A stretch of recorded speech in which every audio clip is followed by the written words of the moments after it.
Hi అండి, welcome to Ramya మోక్ష vlogs. నా వీడియోని మొదటిసారి చూస్తున్నట్టయితే సబ్స్క్రైబ్ చేసుకోండి, పక్కన ఉన్న బెల్ ఐకాన్ని క్లిక్ చేయండి. ఈరోజు మన వీడియోలో ఫ్రూట్ సలాడ్ ఎలా ప్రిపేర్ చేయాలో చూపిస్తానండి. చాలా సింపుల్గా టేస్టీగా చేసుకోవచ్చు. మరి ఎలా చేయాలో చూపిస్తాను, చూసేయండి. ఇక్కడ నేను 1/2 లీటర్ పాలు అయితే తీసుకున్నానండి. దాంట్లో కొంచెం పాలని ఒక బౌల్లోకి అయితే తీసుకున్నాను.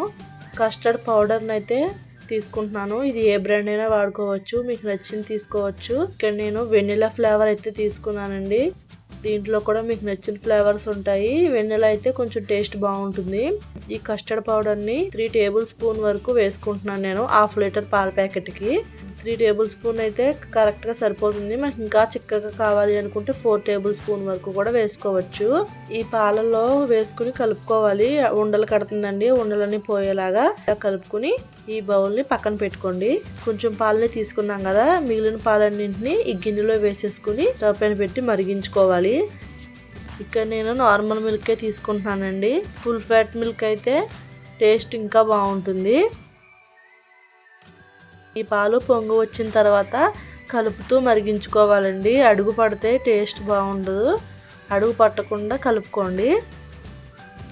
ఇలా ఒకసారి కలుపుకొని 1/2 కప్పు షుగర్ అయితే వేసుకుంటున్నాను. మీ స్వీట్ తగినట్టు వేసుకోండి. 1/2 కప్పు షుగరు మీడియంగా ఉంటుంది. మనకి ఇంకా స్వీట్ ఎక్కువ కావాలంటే ఇంకొంచెం ఎక్కువ వేసుకోండి. పంచదార కరిగిపోయిన కొంచెం సేపటికి ఇలా మనం కలిపి పక్కన పెట్టుకున్న కస్టర్డ్ మిల్క్ ఉంది కదా, దాన్ని మళ్ళీ ఒకసారి కలుపుకోండి, వేసేసుకోండి పాలల్లో. డైరెక్ట్గా పాలల్లో వేసామంటే మనకి ఉండలు కట్టేసి సరిగ్గా కలవదు అనమాట. అందుకని ముందుగానే పాలలో కలుపుకుని ఇందులో యాడ్ చేసుకోండి. ఇది వేసిన తర్వాత అసలు కలపడం మానేయకండి, సిమ్లోనే పెట్టుకుని కలుపుకుంటూనే ఉండాలి.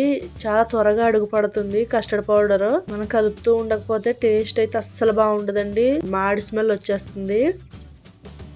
కొంచెం సేపటికి చిక్కబడుతుందండి. దీంట్లో వెనిలా ఎసెన్స్ అయితే యాడ్ చేసుకుంటున్నాను. మనకి ఫ్రూట్ ఎసెన్స్ కానీ వెనిలా ఎసెన్స్ కానీ ఏదైనా వేసుకోవచ్చు. మీ దగ్గర ఉంటే వేసుకోండి, లేకపోయినా కూడా స్కిప్ చేసేయచ్చు. ఇదంతా కలుపుకుని సిమ్లోనే బాగా ఉడికించుకున్నారంటే కొంచెం సేపటికి చిక్కగా అయిపోతుంది. అప్పుడు స్టవ్ ఆఫ్ చేసేసుకుని పక్కన పెట్టేసుకోండి. పూర్తిగా చల్లిన తర్వాత ఫ్రిడ్జ్లో పెట్టేసుకోండి. ఈలోగా మనం ఫ్రూట్స్ అయితే కట్ చేసుకుందాము.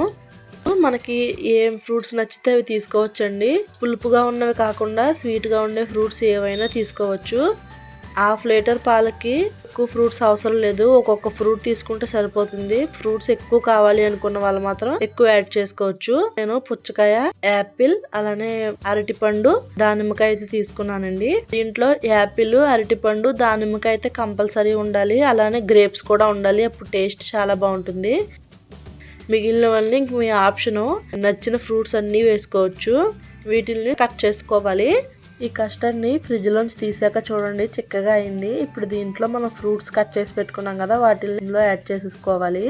ఇక్కడ నేను ఒక్కొక్క ఫ్రూటే కట్ చేశాను, తక్కువగానే ఉంది. మీకు ఎక్కువ కావాలంటే ఇంకా ఫ్రూట్స్ ఎక్కువ కూడా యాడ్ చేసుకోవచ్చు.